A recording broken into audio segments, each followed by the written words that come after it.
Hey everybody, I'm Ace Trainer Liam and today I'm bringing you my top 10 Poison-Type Pokémon. Now in my opinion, Poison-Type Pokémon are a pretty intimidating bunch. They have strong attacks, most of them have the ability to poison you in some way or another, whether it's by their actual attacks themselves or whether it's through your attacks contacting them and transferring the poison through one of their abilities. Poison-type Pokemon can be quite formidable. When you're making your way through a long cave or when you're making your way through a long path full of trainers, the last thing you want is to be stuck poisoned with no antidotes and no full heals and no berries. Poison can destroy a team. It's a great type to have on your team. If you can have any Poison-type Pokemon or any Pokemon that know Poison-type moves, you're in with a chance of winning. It's as simple as that. But without further ado, here's my list of the top 10 Poison-type Pokemon. Please remember, this is my list, it's my opinions. If they differ to your opinions, don't be surprised, don't be offended. Just man up and get over it. Here's my list. Number 10, Oddish. I know what a lot of you are thinking, why Oddish? Why not Vileplume? Simple as this, Oddish is freaking cute. It's such a cute little ball of nothing. It's a freaking vegetable that just walks around with no arms, just a little pair of legs and a little smile, sometimes looking a bit sad, just Oddish, Oddish. Thing is freaking adorable. Love Oddish. Just can't get enough of Oddish. If anyone has an Oddish plush that they don't want, send it my way. Number 9. Haunter. Now again, this is another one of those where you're probably thinking, why not Gengar? Gengar Mega Evolve. As I've said in a previous video, Haunter is one of those Pokemon that evolves by trading. When I was a kid and I was playing Pokemon Blue, I didn't have anybody to trade with. Nobody I knew had a link cable, so I couldn't evolve my Haunter.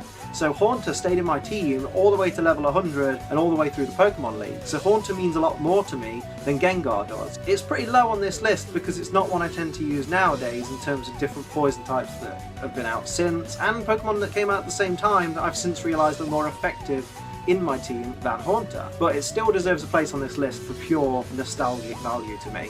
Number 8, Qwilfish. Now, Qwilfish is a Pokemon I don't use very often, which might surprise you with it being in my top 10 list, especially at number 8 above Haunter that I used to use a lot, and Oddish, which is really, really cute. The reason I like Qwilfish so much is I love the concept of it. It's not particularly a strong battler, but it can be an effective team member with it having the water and poison combination, and it can have good abilities like Poison Point and Swift Swim, but my favourite ability that it can have is its hidden ability, Intimidate. The idea of anyone being intimidated by a pufferfish is freaking just hilarious to me. I just think Qwilfish is one of those Pokemon that's a great idea, but could probably do with an evolution or something just to spice it up. It's also a little bit personal to me because Ellie really likes pufferfish, so whenever I see Qwilfish I think of pufferfish and therefore I think of Ellie. Now isn't that lovely? So basically what you're saying, Liam, is whenever you see a poison Pokemon you think of Ellie. That really is horrible. Poor Ellie. Number 7, Muck.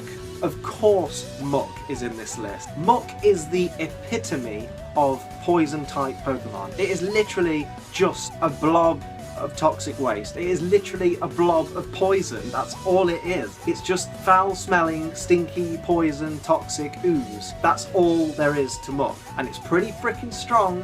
You know, it's powerful, it's tough, it's intimidating because it looks like some kind of monster, and not to mention its shiny form looks like a big pile of snot. What's not to love? Number 6, Arbok. Arbok is intimidating. It's a scary freaking giant cobra. There is nothing about Arbok that isn't intimidating. You would not want this thing near you, let alone biting you, let alone wrapping itself around you. Arbok is freaking scary. It's also beautiful. It's a brilliant combination of purples, reds and blacks and yellow. It's just a great Pokemon. I know it's a Generation 1 Pokemon, so I'm probably biased towards it, but I think it's one of the better, simple Pokemon designs. It's just a big-ass snake with a bit of a heart pattern to it on the front, That's it. And of course I have to say this because I'm such a fan of Arbok, and I'll probably get called a Gen 1er or something like that for saying this, but fuck you, Survivor, we don't need you. You are an unnecessary Pokemon. We had a snake, we don't need another snake. You know, it's not like there's anything special about Survivor compared to Arbok. We didn't need it. It could have been a branched evolution of Arbok, or it could have evolved into Arbok maybe. I know they're different kinds of snakes because one's a viper, one's a cobra, but we just didn't need another snake. It was pointless making Survivor. And even in the anime, they gave it to Jessie because they were like, what the fuck do we do with this thing? Oh look, another snake. We could just give it to Jessie, she worked with a snake before. Stupid, pointless, don't like Survivor, get rid of it. So yeah, Arbok was this number on the list for those that just completely missed that. Number 5, Victreebel. This is probably another one of those situations where you're saying, Liam, why not Vileplume? Why are you picking these Pokemon? Victreebel, for me, out of the two, is my favourite. I prefer Victreebel to Vileplume, even though, you know, they're not from the same evolutionary lines. They're very similar Pokemon in abilities, in obviously typing, grass and poison. Victreebel for me just looks cooler. I mean, what's more intimidating than a freaking Venus flytrap? I love it in the anime, I love the way it's always used to eat James, and I think it's a really cool Pokemon. And as with every Pokemon that ends up in my freaking top 10 list, in Generation 1, it was in my team. You know, my team that had like number 1 in this list, Haunter, Poliwhirl, that team from Generation 1, Victreebel was one of them. So it made it in, sorry. Number 4, Toxicroak. Toxicroak is just a cool looking Pokemon. I love its design, I love the colours, I love the fact that it's just a freaking tree frog standing on its back legs that can kick ass with fighting type moves as well. Yeah, it's 4 times weak to Psychic, but we can overlook that because it looks so cool. Number 3, Tentacruel. Of course, a water type is going to make it high in this list. I love water types, and Tentacruel is another one of those Pokemon that looks so ominous, so powerful. You wouldn't want to go near it. All these people that just think that if you're in the Pokemon world, you'd go around catching Pokemon just like, yeah, let's attack everything, let's catch everything, let's catch them all. You wouldn't want to go near a Tentacruel. The thing looks like you could get poisoned just by standing near it. Its tentacles are freaking long and wavy, and you just think, how long are those things really? It's just a scary Pokemon. It's genuinely intimidating. You can see those eyes from in the black abyss of its body. You would not go near a Tentacruel. If there was one in the water, you would fuck right off. Number 2, Scum Tang.